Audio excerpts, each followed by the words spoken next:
the actual with the camouflage installation, and I think it would be a good start to just tell, if you could tell the story behind it, how you first conceptualized it back in the 60s. I had the idea to make the gallery somehow the subject of the art. I wanted to do the previous work, the exhibit I had shown there was sound objects, and they were all things that came from my having been on the job every summer laying bricks, or before I could lay bricks, 10 years old as a water boy. And so you had a pneumatic drill, you had a pick and the sound that it made, you had a shovel and the earth it picked up. It was all, and the sound, and it was all like what we ended up doing at Zwan Gallery, which was the wall on the wall. Yes, but did you do that before? This was, the camouflage proposal was at the same time in 1966. When I wanted to make the gallery the subject, we were bombing the hell out of Vietnam. We were escalating in Vietnam. And I thought that camouflaging the inside of something would be conceptually interesting, because up until then, you always camouflage the outside of something, obviously. A tank, a building, a troop, a battalion. There's no sense to camouflage the inside of something. So I like the idea that there was no sense to it. I also was quite aware that camouflage on the outside is designed to make something less visible. And obviously, if you camouflage walls and floor and ceilings and floodlights, you're going to make them more visible than they ever were, because you have never seen the inside of something camouflaged, as far as I know. No. So that was my idea. One of the ideas to make the gallery the subject was the camouflage. Another idea that I proposed at the same time was to install chain link fencing 1 foot within the gallery, floor to ceiling, and including a foot from below the ceiling and a foot above the floor, so that the gallery, there was a cage within the gallery. Mm-hmm. I wasn't aware that it connected with John Cage's name at that time, but it was a cage within the gallery. 1 foot I thought was nice because it would be a physical event to get through there, and anyone that was too large, either through size or pregnancy or whatever, mm-hmm. would not be able to get in. And that was one of the things I was not that comfortable about, because I thought it might sound or seem to be exclusive in a way that I wasn't sure I wanted. But anyway, I made a proposal, and I have the original drawing for that from mm-hmm. 1966. Another idea was to make plaster casts of all the 6 discrete walls of Toronto. The room, of course, had 4 walls, but there was an archway going through, and that I made this.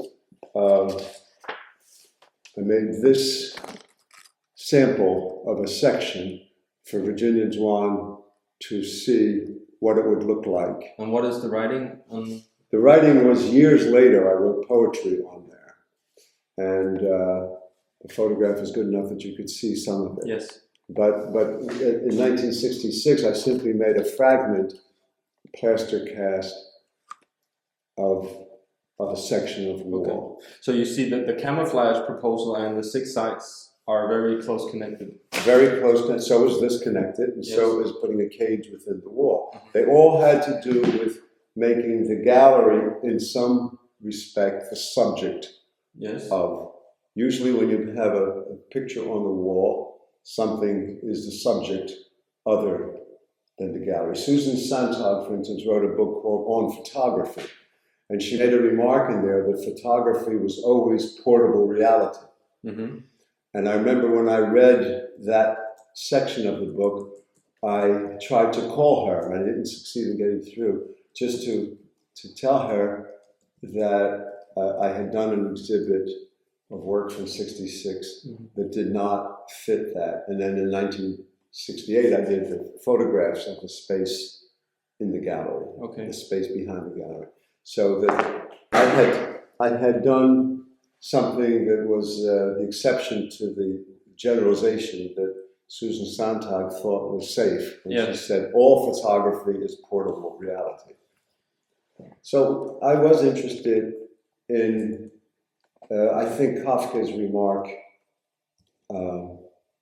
influenced me, very likely, although I'm not conscious of it, but I do know that I knew that. I'm quite sure I knew that remark before. And that the remark is, you do not need to leave your room. Of course, that's the critical part of it. You do not need to leave your room. Remain sitting at your table and listen. Do not even listen. Simply wait. Do not even wait. Be quite still and solitary. The world will freely offer itself to you to be unmasked. It has no choice. It will roll in ecstasy at your feet. So how would you say this quote is influencing a piece like The Camouflage? To begin with, if it was conscious, and I don't remember, it's a long time ago, 40 years ago, I guess, almost. It begins with, you do not need to leave your room. There's enough right there. If an artist is thinking what to do in a space, even the first sentence of that marvelous remark is enough. You do not need to leave your room. What can I do without leaving this room? What idea can I have? John Cage did not like, he thought Kafka was too psychological. In fact, he quoted Kafka incorrectly as having said, psychology never again. It was one of the few times he got the wrong source. It was actually Rilke who said, I believe, who said psychology never again.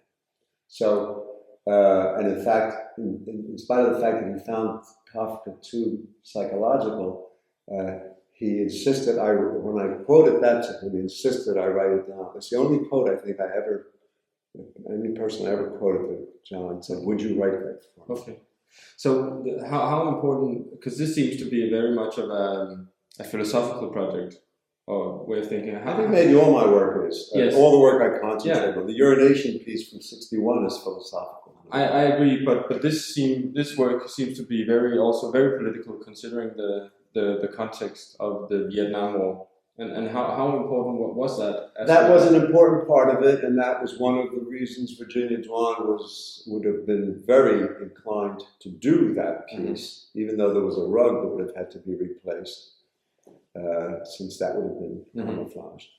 The only thing in the gallery, even the two stainless steel ashtrays that were this high. When you came in on the elevator, on either side there was a stainless steel ashtray stand, and it had sand in it.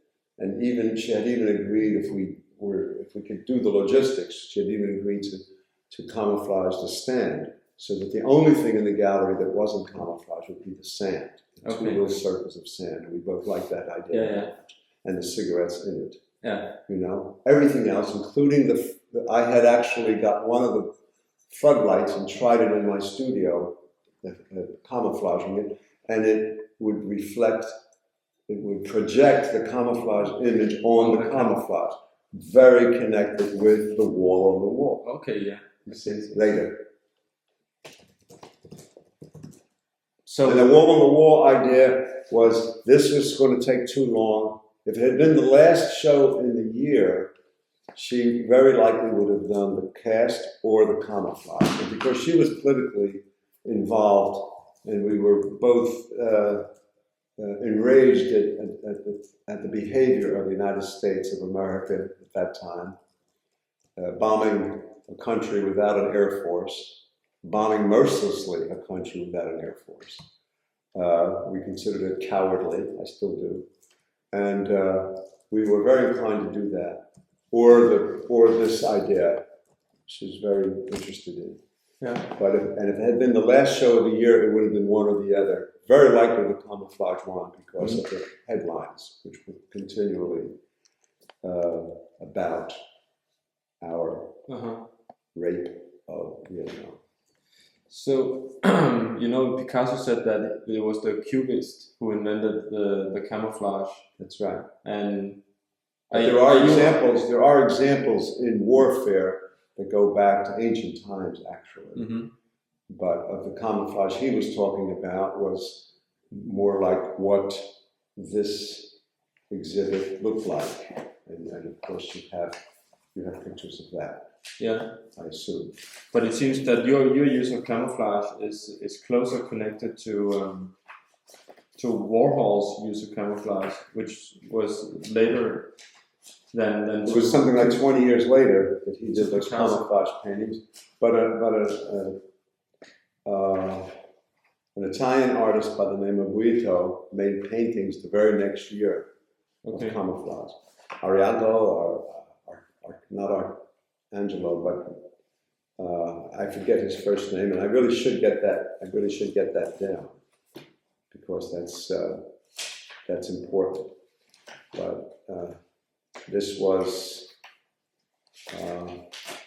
the room looked like when we did it, and this show opened approximately the time that the this is 2003. This is opened approximately the day that we invaded Iraq, as it turned out. So this was finally done. And how big of a room was that? Maybe 3 times the size of this. It was a very large room. And that's me standing there. And in fact, Sam has an image of this that he no longer has. And someone else acquired it. So was it an original photograph or a Xerox? It was a Xerox. You have paint over. Really? Yeah. And then the pocket drawing on top of it. Yeah. Huh? And then there's a chair standing there. Oh. Yes, there happens to be a chair. The idea at the Dwan was to camouflage everything in the room. In that case, the only thing in the room on the floor, other than the rug, was the 2 ashtrays. Okay. In this case, there was a chair in the room. And that was all that was in the room. It was where the person sat who kept their eye on it so that some person who didn't like the show might not vandalize it. Mm-hmm. It's like any art, as Duchamp said, the viewer finishes the work. And you can imagine that being in this room, a pacifist might almost find it affecting her or his breathing. And a 4-star general might feel at home and very comfortable and cozy and warm and isn't this beautiful for a different reason. Mm-hmm. So, but was it a conscious thing for you to redo this in a context of the United States going to war again, or was that just the proposal was made to me, believe it or not. I had Thomas McEvely when we were saber rattling, and it looked very much as though we were going the drums of war, beating the drums of war, as the saying is, as the saying goes. Tom McEvely, without mentioning to me, said to Juan Putes, the one who's the head of this gallery, annex in New York. Anastasi had proposed at the time of the Vietnam disaster, he proposed camouflaging the inside of the Dwan Gallery. Mm-hmm. And Juan Puntes, who's also politically minded, immediately said, what's his phone number? So they contacted me. And this was just a few months before we actually went to war, but the writing was on the wall. It was pretty clear that the neocons had made up their mind to go to war, even though they pretended it was about weapons and all these excuses, going before the United Nations with very weak information. It was obvious that in spite of what the rest of the world thought, they were going to war. So would you say that this is an ethic piece in the sense that the viewer is forced to take a position against, or not against, but take a stand in some way? I don't think of it as anything but art that the viewer finishes. But do you and think what I'm intrigued by in any art that I do is that there are many ways of responding to it, as there are humans that could look at it. Mm-hmm. Every nuance is possible, and that's true of all art. In fact, this is a truism. So I thought of it as I must say that the original idea, I think I was prompted by our behavior in Vietnam, and I'm prompted by ideas that I had. War is Bertolt Brecht. War is like love; it always finds a way. For example, Freud was certain that all of human history could be described as an endless war between the urge to love and the urge to destroy. So we're talking about we're talking about all of history. The puzzling statistic, and I wrote this, the puzzling statistic that tells of plummeting suicide rates in the face of war suggests that conflict is a kind of narcotic. For many, unfortunately, it may actually fill some sort of spiritual void. The thought that suicide goes down when people are slaughtering each other is a horrible indication of something. I don't know what, but of something. It's a horrible indication. If ever you would think the suicide rate should go up, it's when people are losing their sons, their fathers, their brothers, their sisters, their daughters. Thousands of people are being misplaced, thousands of people are dying of starvation, and the suicide rate goes down. Now that tells you something about human beings, that is consistent. As far as, at least in modern times, it's consistent. And how would you what were you trying to tell with the title Blind? Well, to begin with, just nose on your face, when hunters hide themselves, long before camouflage was called camouflage, when hunters hide themselves, even if it was in the time of Richard III, it was called a blind in English. It's a hunter's term.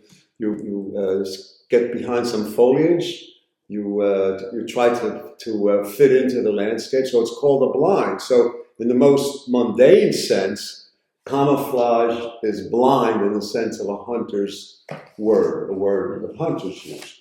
But obviously, we know what wars do, and we keep doing them, and those who contribute to that continual lunacy are blind. They're blind to the immediate future, not even to the far future. And they don't care. I met an artist, I won't mention names, who says, I am very militant. In what sense? And he said, I'm not a victim.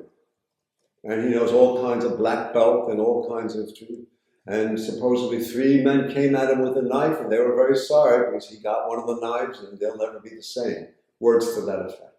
And he's also someone who thinks that what America's doing right now is brilliant. So he's going to see something different when he walks in here than you're going to see, or Sam is going to see, or I'm going to see. He's going to say, this is what is needed for those people that might be a threat to me. And I said, when he said that he was not a victim, and I know he didn't understand me, I said, I think that in a larger sense, you're one of the worst victims I've ever come across. Because to go through life with that kind of chip on your shoulder means that he was victimized by his heredity and his early environment. Something happened along the way that makes him want to knock off anyone that looks at him the wrong way. And I think that certain presidents of the United States have had the same, what I call the tiny penis problem.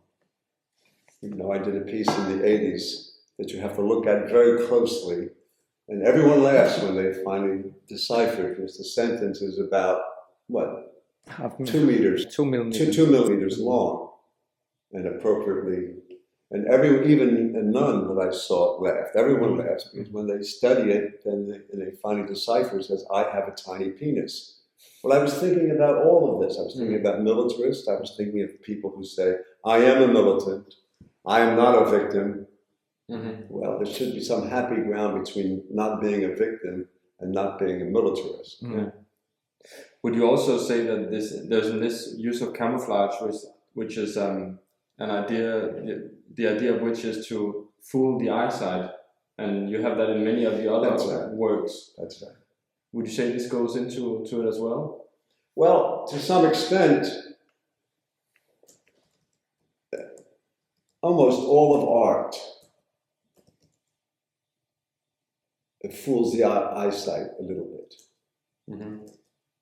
You know, I mean, Cézanne decided that, I think for the first time, that the flat surface that he was working on was an interesting thing to take into consideration. And that's one of the things that made him so revolutionary. And if you look at a book of Cézanne's painting, even reproductions, you'll see a slow metamorphosis from paintings in the old style that assumed that the painter's canvas was just a battleground on which to put your tricks of 3 dimension to trick the eye. And if you go through Cézanne right to the end, you'll see more and more he's taking into consideration the surface and saying, hey, this is flat. Let's not forget that this is flat. No. Sometimes I think that after Cézanne's oeuvre and Malevich and early Malevich and Mondrian's oeuvre, there's no excuse to paint. Sometimes I think that way. I think if you had all of Cézanne, all of the Malevich of the early period, before something caused him to go back to representation, all of that period before he went to representation, and all of Mondrian, you would say, well, why is anyone painting? In a way. Yeah. So would you also, I think there's something that happens to this camouflage, because when you decontextualize it, you're showing it in a place where it's not supposed to be. There's no business being there. Yeah, so you suddenly become much more aware of it, and you become much more aware of what's behind it. That's right. Some people will be aware of camouflage soldiers wore. Some people will be aware of these are walls that are never any color but the color the gallery owner wants, which is usually white or off-white. That they are the most unvaried walls anywhere. And they are supposed to be a neutral field to not take attention away from what's on them, and to not create attention to themselves or have attention. So it's just the opposite of what a gallery wall but it always does. But the irony is that when you use camouflage in the open, it's supposed to do the same thing as the gallery wall. Exactly. Take attention away from itself. Exactly. It's a complete inversion, just about 180 degrees in many ways. Inversion would have been a good title, and I considered it, actually. Okay. I just settled on blind because of what we were doing in Vietnam. And because it has the double meaning, as I mentioned, for hunter. For a hunter. Okay, I think we have enough to work with on the camouflage, yes. So we will put it to bed. We'll put that to bed. Maybe even kill it.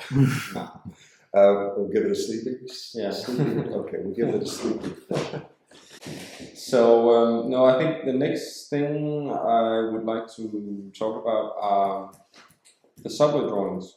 Because I know Thomas is going to show some, I think you're going to show some, and there are going to be some pocket drawings also. I want to do 1,001 subway drawings in the Baumhaus, what is that called?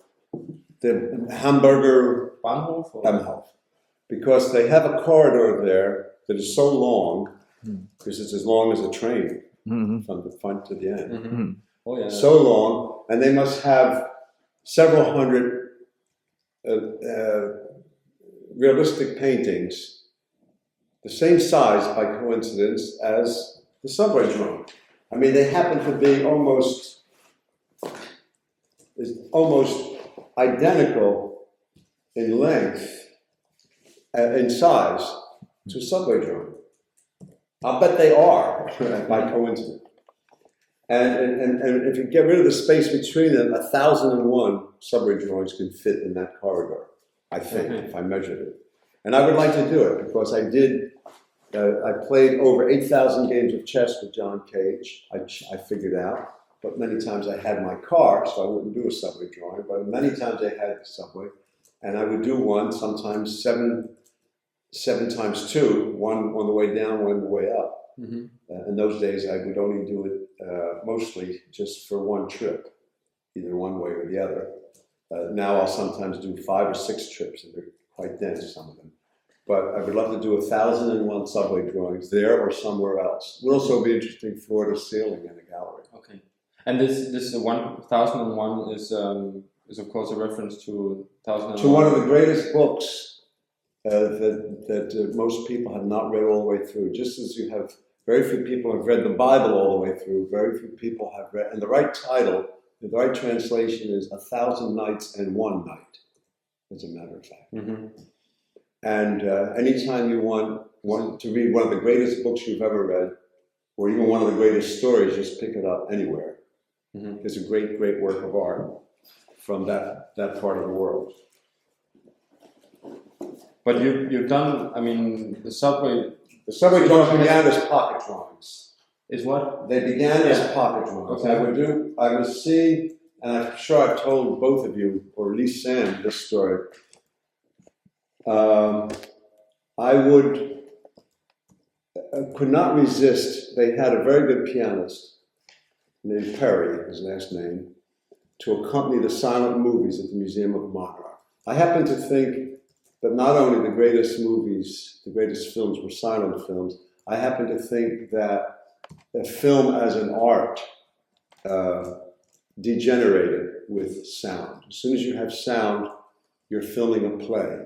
Before you had sound, the visual creativity of the director was given a free rein.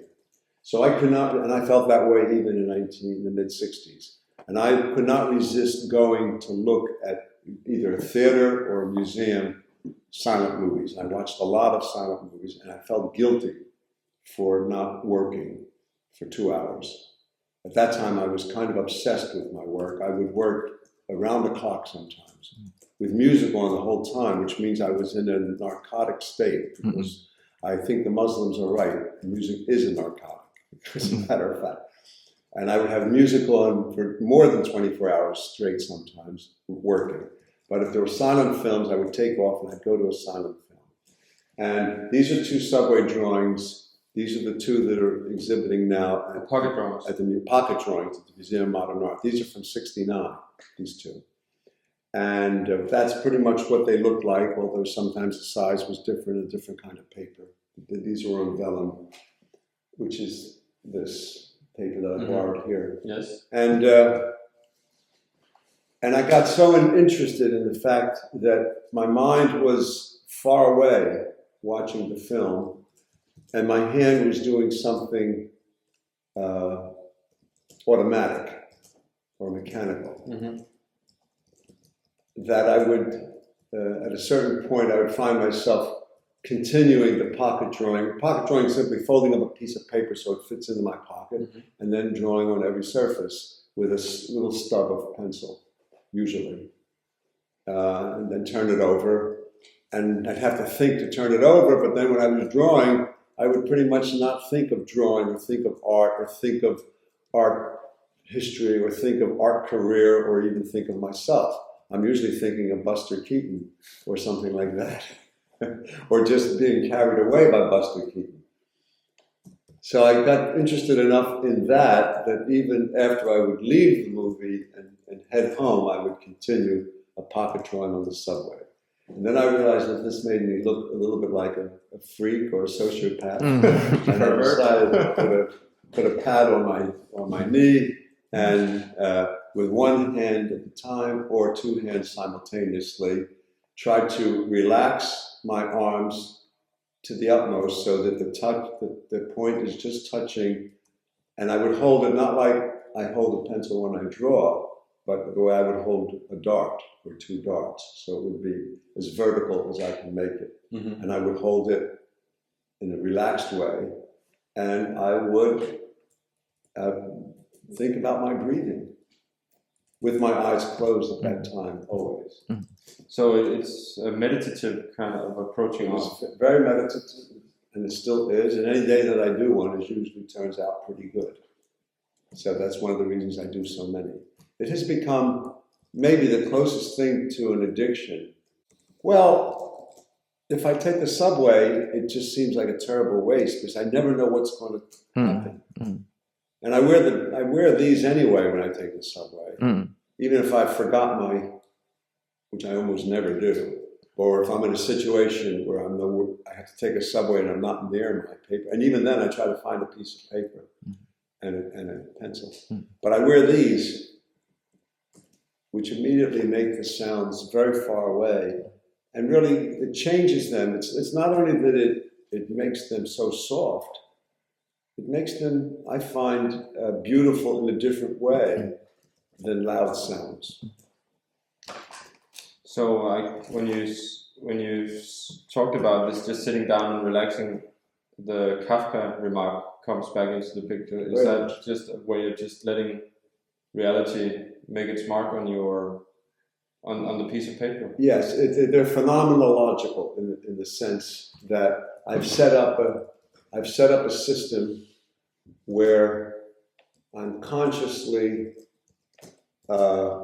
distancing myself from the act of drawing while I am drawing.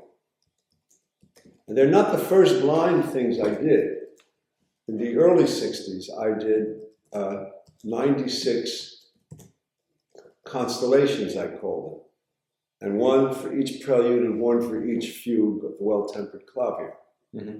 And again, it was because I was guilty. A recording had come out for the first time with the complete Book 1 and Book 2 of the well-tempered clavier with the great Polish harpsichordist Wanda Landowska. So I had this recording, and I was listening to it so much, and it would take me away from my work because I found myself stopping and listening because I play the piano every day now. I didn't then. I didn't even have a piano then, but I had studied piano for 10 years. And the pianism of it, the sheer magnificence of playing, in addition to the magnificence of the music, I found myself, when I would put it on, if I was working, I would stop working at certain times. So again, I think I felt guilty because I was listening to this and not working. And then I thought, what would happen and I close my eyes when I listen to music, usually, whether it's at a concert or at home. And I thought, what would happen if I would make a drawing while I was listening to this music? And I thought, well, you can't make a drawing because your eyes are always closed when you listen to music. And then I answered myself, well, why can't you make a drawing when your eyes are closed? And so in 1963, and I decided as a length of time for each drawing, it would be whatever length the prelude or the fugue was. And they vary from a minute and a half probably to 5 or 6 minutes. So there's a nice variety of time span. And then as I started doing it, I realized it was too, I didn't like the results if I followed the rhythm, which is very easy to do, just the way you would tap your finger or tap your foot to music.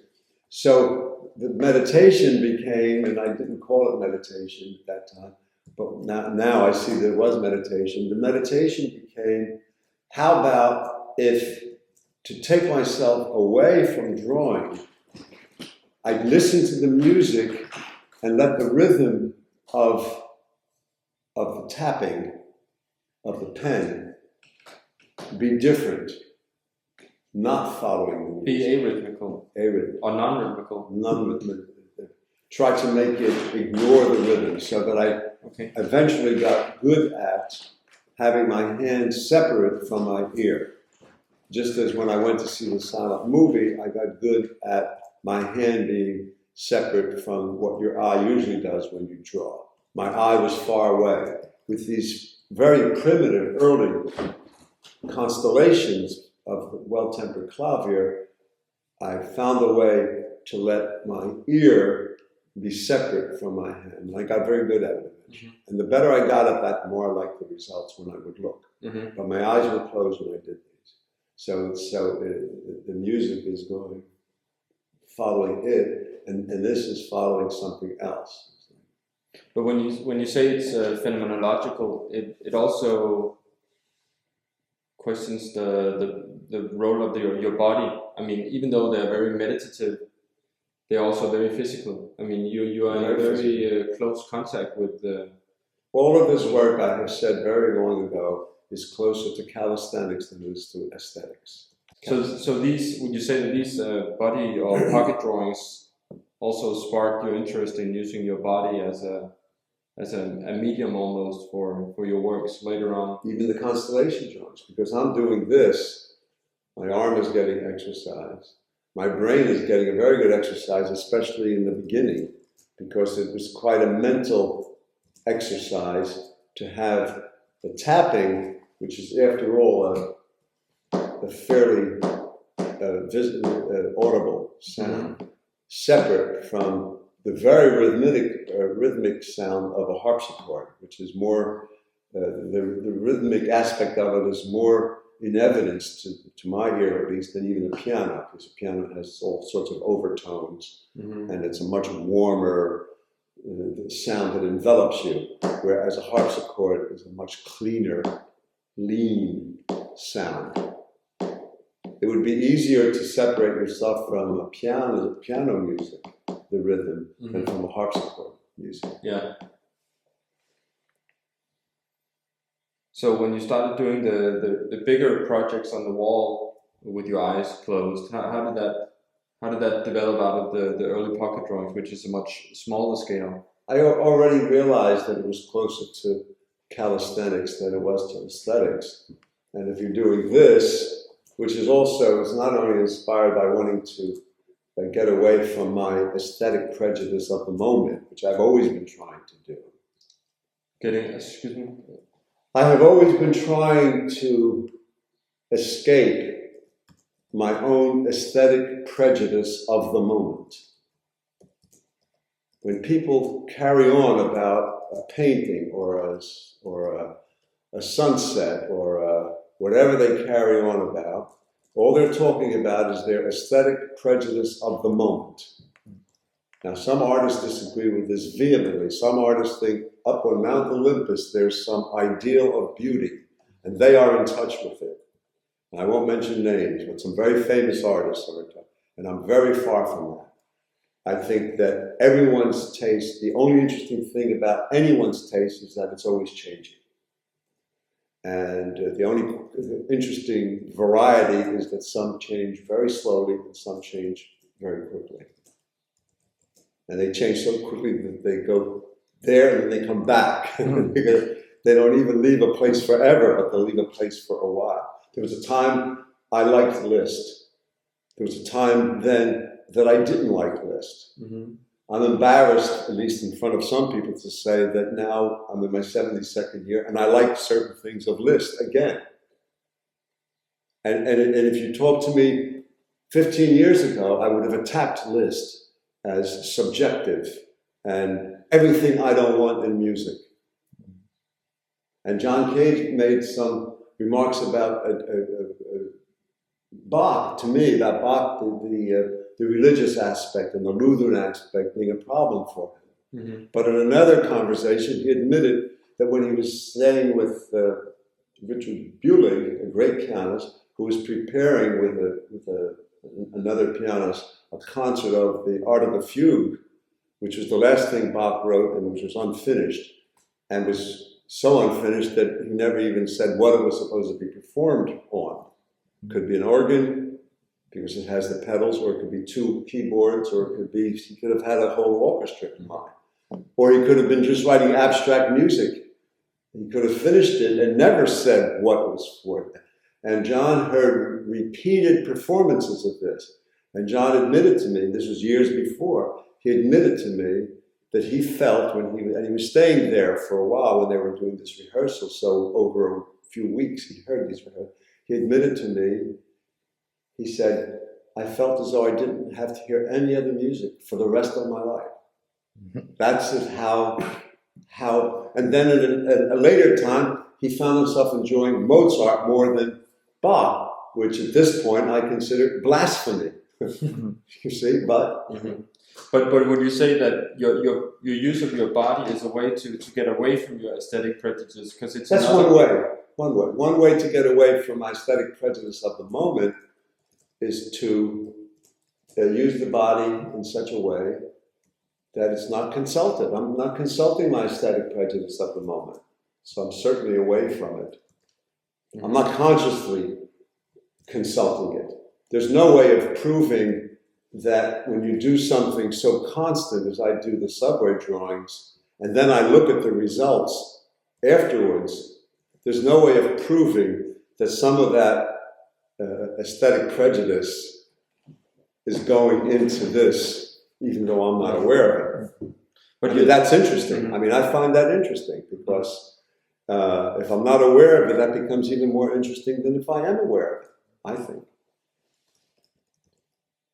But you would say, I mean, it's a completely different way to organize a picture with your body than doing it with your eyesight in the sense of composition.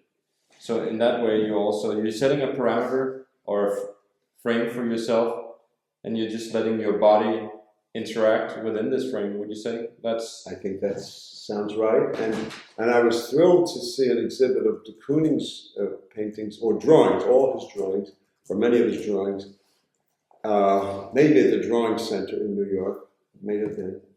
And at the same time, in the mid-60s, he was doing blind drawings himself. Now the difference is he was still involved with figurative thinking. And so you have more figures in there than I have done, although I have done many, many heads of a child. A thing I did as a child was a certain head, very dopey looking head, and I still do it to this day. And I like it much better when I do it without looking. So I have done figurative work without, and in fact we made some prints. Hungry Ghost. Some with looking and some hungry ghosts. Some heads with looking and some without. I don't know, did we do some without looking? Some prints? Yeah, some of them. Yes. Well, I'm still involved in the ones without looking, more than the ones with looking, although I'm still involved in them. And that's very different, that he was still thinking of the figure. And I did some blind drawings of the figure, but very primitive, and many people would consider them pornographic. I would visualize a woman, a spread eagle, with her legs spread. And I did many drawings of that with the vagina and so forth. And I think what interested me with that is I thought, why wait until I'm an old man? Because if you think of, you think of Picasso, some of his last things were little girls with their legs spread. If you think of Duchamp, the very last thing he did was the Étendonnée, a little girl with her legs spread. Courbet also? Courbet I'm thinking of instead, yes, Courbet. And you'll see other examples of this. But this way of using your body, the question of the process also becomes very important, it seems like, in the act of drawing. I mean, that it becomes so explicitly that this drawing is also a picture of a time lapse. Yes, usually, except for the abandoned paintings. And the abandoned paintings, the title, were actually inspired by a remark of de Kooning. Someone asked him, how do you know when a painting is done? And he made a global remark. He said, no painting is ever done. At some point we abandon them. And the way he said it, I think he meant not only no painting of de Kooning is ever done, no painting of any living artist is ever done as long as the artist is living.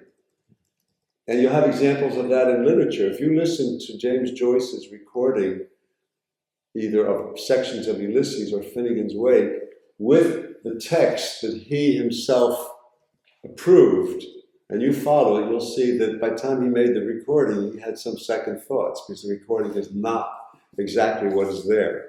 So not only are paintings never finished, novels and nothing is ever finished. As long as the artist is alive, he can have second thoughts, exactly for the reason I gave. Your aesthetic prejudice is constantly shifting. It's changing, and if you're wide awake and you're in a good period, it's growing.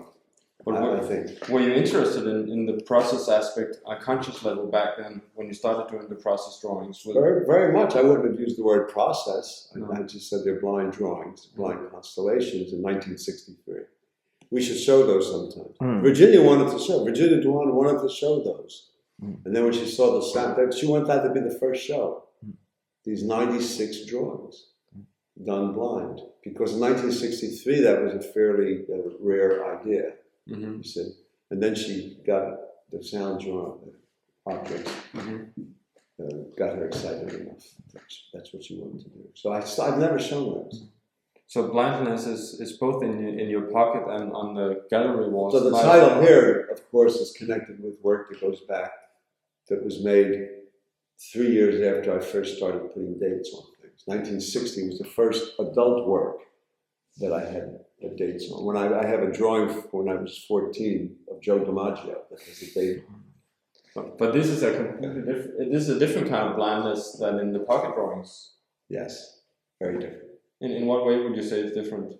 Well, for one thing, this is an idea that is, it's a simple idea that could be described in a few words, and it could be done a half a world away, and I don't have to be there. So it's not involved with my body, it's only involved with my idea. In fact, I did very little of the painting here. I told them how I wanted it done. I said, project camouflage and follow it, and don't get creative. So very short instructions. Okay.